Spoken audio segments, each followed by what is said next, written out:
दूसरी बात है कि जो जिस शैली में हम पहले करते थे, अभी थोड़ी अपनी शैली बदलनी पड़ेगी। पहले आज्ञा पालन का जमाना था, हम जब छोटे थे तो माताजी ने कहा, पिताजी ने कहा, नो आर्ग्यूमेंट, चुप यानी चुप। श्रद्धा भी थी, उसको कोई प्रतिक्रिया नहीं होती थी, मालूम था कि जीवन देखा है इन्होंने, इनके अनुभव से ही सब ठीक रहेगा। तो अभी ऐसा नहीं है, नई पीढ़ी प्रश्न पूछती है, उनको तर्क बताना पड़ता है, जो सारा भौतिक साधनों से प्रचार का मारा उन पर होता है, उसमें से भूल भुलैया उनसे उनको बाहर निकालना पड़ता है। तो एक तो बहुत अधिक अपनापन देने की जरूरत है, समय देने की जरूरत है और संवाद करने की जरूरत है। डिक्टेशन नहीं, डिस्कशन,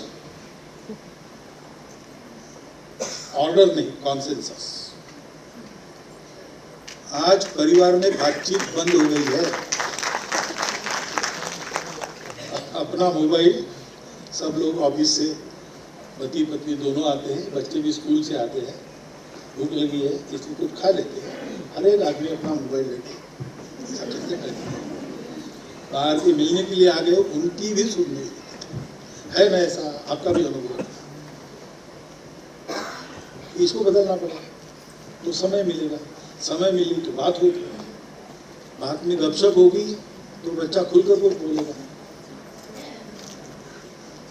बच्चा अपना कितना भी दूर चला जाए, जीवन में उसको अनुभव जरूर आता है कि हमारा अपना क्या है, इसका महत्व दुनिया में है। तो लाख बाहर गया तो भी कभी आकर आपको पूछेगा कि ये ऐसा ऐसा है, इसका उत्तर चाहिए। क्या है, हमको जैसे पूछते हैं, विदेशों में तो पूछते ही है कि भाई ये बंदर के मुख जैसा भगवान और हाथी के मुख जैसा भगवान, ये क्या मामला है। अब वो घर में आके पूछते तो घर में पिताजी को पता नहीं, माताजी को पता नहीं। टेक्स्ट बुक में आना चाहिए, ठीक है, टेक्स्ट बुक में आना चाहिए, कोई बात नहीं, लेकिन टेक्स्ट बुक पर बच्चों को छोड़ देना है क्या।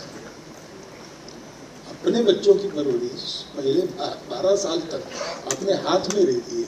हम कुछ उनको बताएंगे कि नहीं, तो हम सीखेंगे कि नहीं, हमें जानकारी लेनी कि नहीं,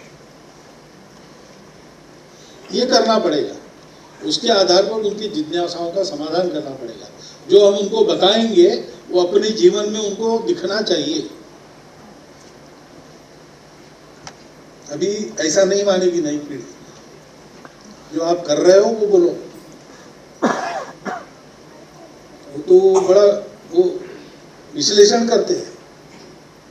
फोन पर भी झूठ बोल रहे पिताजी, तो माताजी को कहते कि हमको कहती हो, वो तो झूठ बोल रहा, क्योंकि IQ बढ़ा है, EQ नहीं बढ़ा है अभी, इसलिए चलेगा। तो अपनी शैली को हमको ठीक करना पड़ेगा। संस्कार जो होते हैं वो इस आत्मीयता में से, संवाद में से होते हैं, उदाहरण में से। ये 3 घटक आवश्यक है। दुनिया में कहीं भी जाओ, कभी भी ये आवश्यक थे, है और रहेंगे। और ये अगर पक्का है तो उस टेक्नोलॉजी के चक्रव्यूह से उसको बाहर आना आसान होता है। कभी अंदर जाके फंस भी गया तो भी बाहर का रास्ता खोजता है और बाहर आ जाता है। लेकिन उसको ऐसा तैयार करना पड़ेगा। आपस में मिलते रहना, रिश्तेदारी कितनी व्यापक होती है, केवल अंकल और आंट से काम नहीं चलता हमारे यहाँ। मेरे भाई, फूफेरे भाई, चचेरे भाई, ये वो ऐसा चलता है। और ये सब लगाव कायम रहते हैं। तो फूफेरे भाई के साले का विवाह है, इसलिए जाना पड़ता है किसी, मेंटेन करते हैं, अभी हमारी परंपरा है। इसको बने तक धीमा नहीं पड़ने देना, मिलते जुलते रहना और साथ में बच्चों को लेके जाना, घर के सबको लेके जाना जितना बन सकता है। तो इससे एक बंधन बनता है, एक व्यापकता आती है सोचने के दायरे में, और मनुष्य व्यक्तिवादी नहीं रहता। संवाद होना है और पुरुषों का भी प्रबोधन होना है।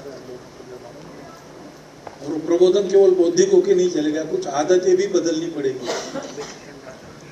इसलिए महिला तो शक्ति स्वरूपा है और वो एक समय 18 काम कर सकती है, 18 हाथ वाली है दुर्गा। इसलिए घर के 18 काम उसी के जिम में लगाना ये भी ठीक नहीं है। पहले क्लियर कट दो दुनिया थी, महिलाओं की घर में, पुरुषों की बाहर में।